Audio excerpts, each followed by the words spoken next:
Bonjour tout le monde. Merci d'être ici en cette superbe de belle journée. Donc, je vais vous parler un peu de la suite de ce que Nathalie vous a dit aujourd'hui, c'est-à-dire, je vais rentrer un petit peu plus dans les mécanismes. Ça fait que ça peut être un peu compliqué, mais par la suite, je vais vous expliquer les détails de ça. Puis surtout, je vais parler de la forme progressive primaire. On a une question ce matin sur pourquoi que les médicaments ne fonctionnent pas dans cette forme-là. Je vais vous présenter un modèle animal qu'on étudie la forme progressive primaire. Vous allez voir, c'est extrêmement différent de la forme, ce qu'on appelle la forme commune de remédiation. Donc, en fait, bien que le contrôle thérapeutique des processus immunitaires soit efficace pour limiter la forme récurrente réminience, comme je mentionnais tout à l'heure, les traitements immunologiques actuels ne fonctionnent pas pour la forme progressive primaire de la maladie. C'est ce qui est extrêmement dommage. La remédiation est un mécanisme naturel. Ça, je vais insister beaucoup là-dessus aujourd'hui sur la remyélisation. C'est un mécanisme naturel de régénération à la suite d'une démyélisation, mais les raisons pour lesquelles la remyélisation fait défaut ou est incomplète dans la sclérose en plaques demeurent encore aujourd'hui un mystère de la science. L'élimination des débris de myéline, en fait, est une étape majeure dans le processus de remyélisation. Les cellules du système immunitaire inné, ce qu'on appelle les monocytes, les macrophages, les cellules microgliales, jouent un rôle déterminant dans l'élimination des débris de myéline. Ces cellules semblent avoir un rôle néfaste dans la sclérose en plaques et chez les modèles murins, via, par exemple, la présentation d'antigènes et la production de molécules pro-inflammatoires. Cependant, ces effets néfastes peuvent masquer d'autres propriétés bénéfiques. Durant le processus de démyélisation, les cellules microgliales exercent un phénotype associé à la phagocytose et au recrutement des cellules souches progénitrices des oligodendrocytes, comme on a parlé ce matin. La cuprisone est un chélateur du cuivre qui induit en fait l'apoptose des oligodendrocytes lorsque mélangée dans la nourriture de souris. Cette toxine cause l'apoptose des oligodendrocytes durant les 3 premières semaines, favorisant ici une forte démyélisation accompagnée par un intense recrutement des oligodendrocytes, d'une astrocytose et d'une microgliose. Une complète remyélisation est observée lorsque la toxine est enlevée de la nourriture en seulement 1 et 3 semaines. Ce modèle expérimental est aujourd'hui reconnu comme étant le modèle préclinique reproduisant les étapes majeures de la forme progressive primaire de la sclérose en plaques, associée à une démyélisation indépendante de l'auto-immunité et en l'absence d'altération de la barrière hémoencéphalique, ce qui est très différent du modèle expérimental d'auto-encéphalie. Dans cette étude, nous avons utilisé le modèle de la cuprisone pour clarifier le rôle des monocytes et des cellules microgliales durant le processus de démyélisation et de remyélisation. En fait, on a eu une très bonne question ce matin. Comment on étudie les cellules, les leucocytes, les globules blancs versus les cellules du cerveau? En fait, il n'y a aucune façon de différencier entre un monocyte qui infiltre le cerveau versus une cellule microgliale qui va se différencier, par exemple. C'est impossible à différencier entre les deux. Supposons qu'on sait qu'il y a beaucoup d'infiltration de cellules immunitaires dans le processus de démyélisation, mais ça peut être à la fois les cellules du cerveau qui causent ça ou à la fois les leucocytes. La façon de faire ça dans un modèle préclinique, on fait des souris chimériques. On a des souris vertes, par exemple, on en a des rouges, on en a des bleues. Là, aujourd'hui, je vais vous présenter l'histoire de la souris verte. Puis, elles sont vraiment vertes, là. Elles sont vertes comme ça, puis on en a, comme je disais, toutes les couleurs, parce qu'on est capable, à ce moment-là, lorsqu'on fait une chimère, mais les cellules souches de la moelle osseuse de la souris verte vont être données à la souris donneuse. Donc, toutes les souris vertes, toutes les cellules vertes qu'on va voir dans le cerveau de la souris blanche vont provenir du donneur. Okay? C'est ce qu'on appelle une chimère. Donc là, maintenant, on peut faire vraiment la différence. Est-ce que ça vient du sang ou ça vient du cerveau? Okay? C'est pour ça qu'on fait une souris chimérique. Lorsqu'on fait une souris chimérique, c'est comme bien entendu la myéloablation. Il faut dépléter complètement les cellules, des cellules souches du système hématopoïétique.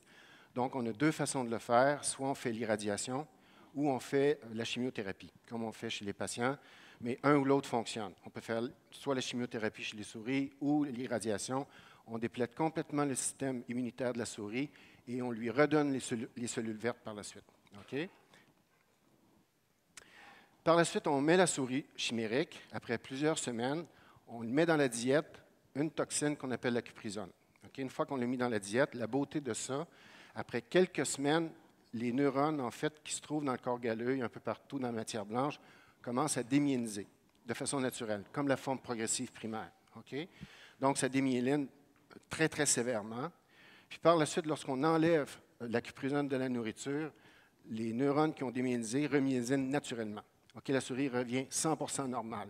Donc, c'est un modèle extrêmement intéressant pour voir c'est quoi le processus de démyélisation versus c'est quoi le processus qu'on peut améliorer la remyélisation pour que les neurones deviennent 100% fonctionnels. Et les neurones dans ce modèle-là viennent 100% fonctionnels. Ici, ce que vous voyez en rouge, c'est les régions qui vont être fortement démyélisées. Okay? Donc, le panel du haut, c'est une souris qui n'a pas eu la cuprisone dans sa nourriture. La version un petit peu plus en bas, ce qu'on appelle le panel E, c'est justement les neurones qui ont commencé à démyéliser et c'est une forte activation des cellules immunitaires. Ici, maintenant, ce sont des cellules rouges. Ça veut dire que c'était des cellules immunitaires du cerveau. Okay? Ce n'était pas de la moelle osseuse. Donc, c'est beaucoup plus important que l'infiltration immunitaire. Donc, la question tout à l'heure était très pertinente. Est-ce que c'est vraiment les leucocytes? Ce n'est absolument pas le cas dans ce cas ici. Okay? Parce que les cellules rouges, ce sont les macrophages, ce sont les cellules microgliales qui proviennent du cerveau. Ils ne proviennent pas du sang. Okay? Il y a des tout petites cellules vertes qu'on voit, cependant, il y a un mélange des deux, mais ce n'est pas la proportion la plus importante. Le recrutement des cellules souches de la moelle osseuse est aussi un mécanisme important chez le modèle, beaucoup moins par contre, mais on en observe. Donc, il y a à la fois un recrutement de cellules immunitaires dans le modèle et une prolifération des cellules résidentes du cerveau, ce qu'on appelle les cellules microgliales. Ce sont des cellules souches aussi qui vont proliférer au fur et à mesure que le processus de démyélisation s'installe. Et le processus de recrutement, en fait, il est responsable d'un récepteur comme Nathalie mentionnait tout à l'heure, les récepteurs sont très importants pour favoriser le recrutement. Dans le cas ici, c'est un récepteur qu'on appelle le CCR2. Donc, vous voyez le mélange des deux cellules ici. Il y a un mélange des cellules rouges, qui sont les cellules du cerveau, versus un mélange des cellules vertes, qui sont les cellules souches de la moelle osseuse, qui se sont différenciées en monocytes, qui, eux autres, vont maintenant pénétrer le cerveau dans les zones qui ont été démyélisées. Donc, on peut vraiment voir la différence entre ces deux types de cellules-là. Et maintenant, on peut voir quelle est la contribution de chacune des cellules. Comment on fait ça? C'est qu'on prend des récepteurs qui sont très spécifiques au recrutement et on élimine ce récepteur-là chez la souris chimérique. À ce moment-là, on peut éliminer le recrutement soit du monocyte ou éliminer le recrutement d'une cellule qui était du cerveau. Donc, c'est ce qu'on a fait ici. Et en éliminant le récepteur qu'on appelle le CCR2, on était capable d'éliminer 100% le recrutement qui venait de la moelle osseuse, mais pas ceux qui venaient du cerveau. Donc, les cellules qui viennent de la moelle osseuse sont aussi un processus important, mais comme j'ai mentionné tout à l'heure, le recrutement des monocytes dans ce modèle expérimental-là ne sont pas impliqués dans le processus de remyélisation. Donc, on s'est dit, ce n'est pas les leucocytes du sang dans ce cas-là, ça doit être les cellules du cerveau. Ça fait qu'on a commencé à travailler sur ce mécanisme-là. Et vous voyez ici différentes colorations. C'est en haut, vous voyez, c'est une souris qui était normale. Donc, plus que c'est rouge, plus que la myéline est forte, et plus que c'est blanc, plus que la myéline démyéline. Okay? Donc, ici, dans une zone qu'on appelle le corps galleux, la myéline, elle est très fonctionnelle lorsque la souris elle est mise sur une diète normale, mais plus qu'elle se met sur une diète qui contient la toxine, on peut voir que la myéline va blanchir. Donc, une dégénérescence des oligodendrocytes dans ce processus-là. En bas, c'est une souris, en fait, qu'on a regardé un récepteur qui s'appelle le CX3CR1. Le CX3CR1, c'est un récepteur, contrairement à un récepteur qui va favoriser l'infiltration des globules blancs dans le cerveau, c'est un récepteur majeur pour favoriser le recrutement des cellules purement cérébrales. Okay? Donc, maintenant, on a une souris qu'on est capable de voir, est-ce qu'on peut empêcher maintenant le recrutement de nos cellules immunitaires du cerveau, qu'on appelle les progéniteurs des cellules microgliales. Et dans ce processus-là, on a vu justement qu'il y avait, à première vue, un effet protecteur chez les souris avec lequel on n'avait plus ce récepteur-là qui favorisait le recrutement des cellules microgliales. Mais lorsqu'on s'est mis à gratter un peu plus loin, on s'est aperçu que ce n'est non pas un effet protecteur de la myéline, mais plutôt une accumulation des débris de myéline. Okay? Là, ici, c'est un mécanisme qui est très, très important. Parce que lorsque vous avez une démyélisation, ce qui se cause, c'est qu'il y a une accumulation de débris. Et les débris de myéline, vous avez avantage à vous en débarrasser le plus rapidement possible. Et vos cellules microgliales, ce qu'ils font, ils reconnaissent les débris de myéline, ils vont les éliminer de façon naturelle. Okay? Et sans ce récepteur-là, ça ne se fait pas. Okay? Donc, il y a une accumulation des débris de myéline, ce qui va empêcher le recrutement des cellules souches des oligodendrocytes et il n'y aura pas de remyélisation. Okay? C'est vraiment un mécanisme important. Donc, bien qu'on pensait que c'était un effet protecteur parce que c'était rouge, en fait, comme les contrôles, en fait, c'est un effet d'accumulation de débris de myéline. On peut le voir ici, en plus de l'accumulation des débris de myéline, ce qui est brun maintenant, ce que vous voyez, c'est la même zone, mais là, c'est vos fameuses cellules immunitaires. Okay? Les fameuses cellules immunitaires qui vont être attirées lorsqu'il y a une démyélinisation. Là, vos cellules immunitaires, eux autres, vont être attirées de façon très, très agressive. Mais lorsque l'on enlève le récepteur CX3CR1, on voit que les cellules immunitaires sont complètement désorganisées dans le mécanisme de recrutement, justement, parce qu'il y a eu cette dégénérescence de la myéline. Puis les marqueurs d'inflammation, si on regarde certains marqueurs d'inflammation, comme par exemple des molécules inflammatoires, on remarque aussi qu'il y a une diminution de certains marqueurs inflammatoires lorsque l'on enlève ce récepteur-là. Les populations de cellules immunitaires aussi vont être du sang vont être mobilisées par rapport à un recrutement qui est inadéquat. Donc ici, encore une fois, si on enlève un récepteur qui est très important au niveau du cerveau, on désorganise aussi ce qui vient de la périphérie. Et là, ce qu'on s'est aperçu, c'était qu'en fait, lorsque on avait un processus de démyélisation, les cellules microgliales de votre cerveau sont recrutées au site de démyélisation et ils font leur travail, c'est-à-dire ils éliminent les débris de myéline. D'accord?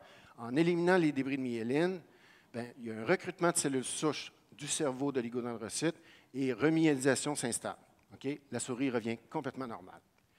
Lorsqu'on enlève le récepteur CX3CR1 dans les cellules microgliales du cerveau, il y a une accumulation des débris de myéline.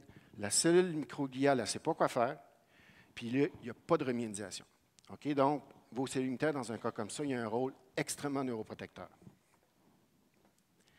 Donc, on peut le voir ici, en microscopie électronique, on démontre qu'il y a une présence de myéline désorganisée chez la souris dont le récepteur dans les cellules microgliales est éliminé. Donc, on peut voir ici, on peut même voir que c'est une myéline qui est complètement désorganisée chez les souris dépourvues du récepteur qu'on appelle un récepteur CX3CR1, 6 semaines après la diète contenant le cuprizone. Puis, lorsqu'on calcule maintenant le nombre de cellules souches pour les oligodendrocytes chez ces souris-là, il y a aussi une diminution de cellules souches des oligodendrocytes, par exemple, chez les souris qui sont dépourvues avec le récepteur qu'on appelle le CX3CR1. On peut voir aussi, c'est un autre résultat ici qui démontre une ablation complète, ici, des cellules souches qui vont favoriser la remyélisation dans un processus que la cellule microgliale n'est pas capable d'éliminer les débris de myéline. En fait, ce qui arrive, c'est que l'environnement de démyélisation devient tellement hostile que la cellule souche, en fait, elle ne peut pas survivre dans un environnement aussi hostile. Donc, lorsqu'on regarde maintenant la remyélisation dans le corps galleux une semaine après l'arrêt de la diète de la cuprizone, on voit ici qu'il y a une altération qui est importante avec les souris dépourvues du récepteur, entre autres.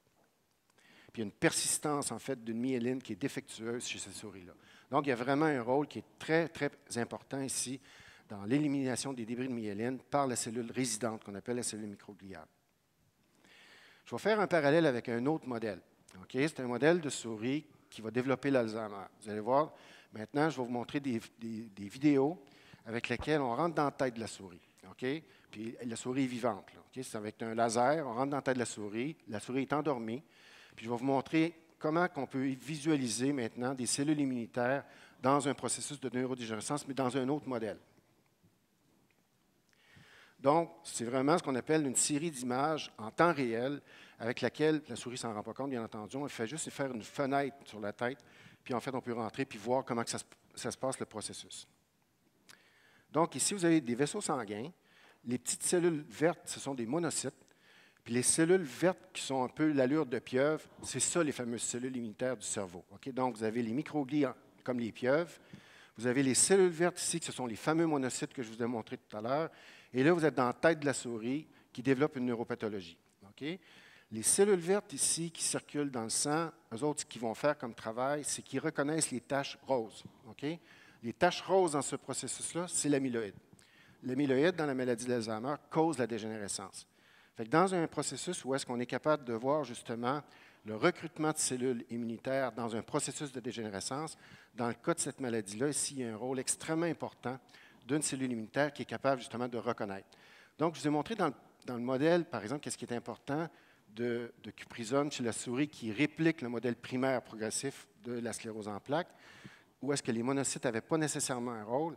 Dans le cas ici de la souris Alzheimer, les monocytes jouent un rôle crucial, extrêmement crucial. Ce ne sont pas les cellules vertes maintenant que l'on trouve dans le cerveau, mais plutôt les cellules immunitaires, puisqu'ils veulent éliminer une autre protéine qui est très toxique, qui n'est pas la myéline dans ce cas ici, mais les taches roses que l'on appelle la bêta-amyloïde dans les vaisseaux sanguins. C'est ce qu'on appelle la démence vasculaire, en fait, chez les patients qui ont cette maladie-là. On peut voir ici, chez ces souris-là, les fameux vaisseaux sanguins que je vous ai montrés tout à l'heure et les fameux cercles de rouge que vous pouvez voir. Les cercles de rouge que vous voyez, ce sont de la bêta-amyloïde vasculaire. Ça s'accumule dans les vaisseaux sanguins. Et si, dans ce cas-là ici, les monocytes ne vont pas éliminer les cercles rouges comme ça, la souris va développer une dégénérescence progressive de ses neurones et elle va devenir, en fait, très abîmée au niveau de la mémoire et démentielle par la suite. Et on peut aussi caractériser quel genre de vaisseau sanguin c'est. Est-ce que c'est, par exemple, une veine, une artère, une artériole, etc., par différents marqueurs. Et on s'est aperçu ici que les monocytes étaient recrutés de façon très précise par certaines veines du cerveau. Ici, c'est une série de films. Je n'ai pas la mallette, là. Si jamais tu peux cliquer dessus, juste pour cliquer sur les films. On peut voir, en fait, la progression de la maladie chez 3 différentes souris, entre autres. Ce qui est vraiment intéressant, c'est qu'on dirait que le monocyte, c'est exactement pourquoi il doit aller là. Puis la raison, c'est qu'il y a une protéine qui est très toxique. Puis lorsque le monocyte est attiré, il va être attiré juste où est-ce que la protéine est toxique. Il ne sera jamais attiré où il n'y en a pas. Donc, il y a une mémoire pour savoir justement pourquoi je dois aller à tel endroit, puis pourquoi je dois l'éliminer de façon spécifique. Puis nous, on travaille sur des médicaments présentement pour stimuler ce mécanisme-là, stimuler un mécanisme naturel de défense pour que le monocyte aille de façon naturelle dans le cerveau de patients et d'éliminer des protéines qui sont très toxiques qui causent la maladie. On peut voir le cheminement justement dans les veines de ces souris-là. Ici, ce qui était très intéressant, c'est qu'on pouvait voir, non, on ne voit plus rien. Là, oui. Ici, on peut voir justement un monocyte qui a phagocyté de l'amyloïde. Il y en a vraiment plein la gueule. Là, vraiment, il contient de l'amyloïde. Là, en fait, par la suite, il va aller de façon tout à fait naturelle, il va se faire éliminer. Donc, il a vraiment fait son travail. C'est comme si tout à l'heure, je vous montrais qu'une cellule immunitaire était capable d'enlever les débris de myéline. Et là, vraiment, cette cellule-là est tellement efficace qu'elle a enlevé à peu près tous les débris d'amyloïde. Et puis, ici, c'est une cellule microgliale qui, je ne sais pas si ça va marcher, oui, vous allez voir, qui, elle, patrouille de façon naturelle les débris d'amyloïde et qu'elle va enlever de façon naturelle les débris, mais à l'intérieur du cerveau. Donc, il y a vraiment 2 soldats, c'est-à-dire un qui est dans le sang et l'autre qui est dans le cerveau, puis qui vont éliminer justement, chacun de leur côté, ce genre de protéine qui est extrêmement toxique. On peut voir ici en imagerie, justement, le genre de cellules. Le rose, non, ça, ce n'est pas des films, là, mais le rose, justement, c'est où est-ce qu'on peut visualiser les cellules qui ont phagocyté, justement. Ici, c'est un traitement qu'on a fait chez la souris, avec lequel on était capable, justement, de voir avec certaines molécules comment on est capable de stimuler le processus immunitaire. Puis on veut faire la même chose avec le modèle progressif primaire, c'est-à-dire comment on peut utiliser certaines molécules pour améliorer en fait, la clairance, l'élimination des débris de myéline lorsqu'il y a une démyélinisation. Lorsqu'on est capable de faire ça, c'est qu'on met l'environnement qui est beaucoup plus permissif pour recruter les cellules souches afin de remyéliser les axones qui ont été démyélisés. Puis lorsqu'on enlève, en fait, c'est la dernière image pour ce papier-là, il y a des sous-types de cellules immunitaires, il y a des sous-types de cellules microgliales dans le cerveau. On est capable de voir quel genre de cellules est plus nocive que d'autres. Et comme disait Nathalie tout à l'heure, si on peut avoir une cartographie beaucoup plus claire que ça, les drogues qu'on va trouver vont avoir beaucoup moins d'effets secondaires, puis ils vont cibler exactement ce qu'on veut faire dans un processus comme, par exemple, éliminer les débris de myéline, mais pas avoir d'inflammation, par exemple. Favoriser le recrutement de cellules souches pour remyéliniser un axone démyélisé, mais pas avoir d'effets secondaires sur d'autres choses. Donc, c'est grâce à ce genre d'approche-là. Puis on sait maintenant, comme par exemple, si je vous nomme juste le monocyte, on sait qu'il y a 3 types de monocytes chez les humains. Puis on est capable, juste par une prise sanguine, de voir quel type de monocyte fait défaut, par exemple. Et puis, en ciblant un de ces monocytes-là, on est capable de voir si les molécules qu'on étudie sont beaucoup plus efficaces pour favoriser un processus de remyélinisation lorsqu'il y a eu des myélinisations. Puis ça, en fait, c'est une image 3D, justement, qui vous démontre à quel point les cellules immunitaires ont un rôle important dans le cerveau. Tout ce qui est vert, c'est immunitaire. Tout ce qui est blanc, c'est vaisseaux sanguins. Et tout ce qui est rose, ici, c'est dans un contexte où est-ce qu'on voit de l'amyloïde qui s'accumule. Donc, vraiment, c'est un combat qui est réel lorsqu'il se passe de quoi qui est très nocif. Puis pour ceux qui s'intéressent à l'Alzheimer, tout ce qui est rose, en fait, puis qui ressemble à une espèce de pomme mangée par des vers, c'est une plaque sénile. Donc, le processus d'Alzheimer versus la sclérose en plaques. Donc, dans un processus d'Alzheimer, vous avez un monocyte qui veut éliminer le bêta-amyloïde, dans les vaisseaux sanguins, puis ça se passe par le sang. Mais dans un processus de sclérose en plaques, surtout dans un modèle, ce qu'on appelle le modèle de progression primaire, bien là, à ce moment-là, ce n'est pas nécessairement le monocyte qui va faire ce rôle-là, mais plutôt les cellules microgliales résidentes du cerveau qui vont avoir le même travail à faire, c'est-à-dire reconnaître les débris de myéline, éliminer la myéline par phagocytose et mettre l'environnement permissif à la remyélisation avec les cellules souches qui sont déjà présentes dans le système nerveux. Donc, en conclusion, favoriser la remyélisation est une étape importante dans la recherche d'un traitement pour la sclérose en plaques. Dans cette étude, nous avons utilisé le modèle préclinique de la toxine cuprizone pour induire une démyélisation primaire et étudier le rôle des monocytes et des cellules microgliales dans le processus de dé- et de remyélisation. Nous démontrons que les monocytes ont la capacité d'infiltrer le cerveau vers le site de démyélisation, mais les cellules ne semblent pas avoir un rôle majeur dans ces événements. Nous devons cependant faire d'autres expériences pour mieux comprendre le rôle des différentes populations de monocytes dans ce type de modèle préclinique.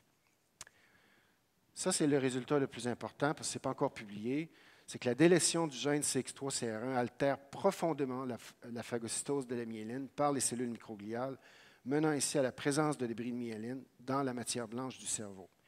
Les conséquences est un défaut majeur dans la remyélisation des axones et un patron désorganisé de la myéline, démontrant ainsi un rôle critique du CX3CR1 dans l'élimination des débris de myéline par les cellules microgliales, un processus essentiel pour la remyélisation des neurones. Les acteurs, bien entendu, c'est les étudiants qui ont fait ce travail, c'est le docteur Androine Lampron, Jean-Philippe Michaud, Paul Préfontaine, Antoine Larochelle, Marie-Michel Plante et Maria. Ce sont tous des étudiants au doctorat ou post-doctorat.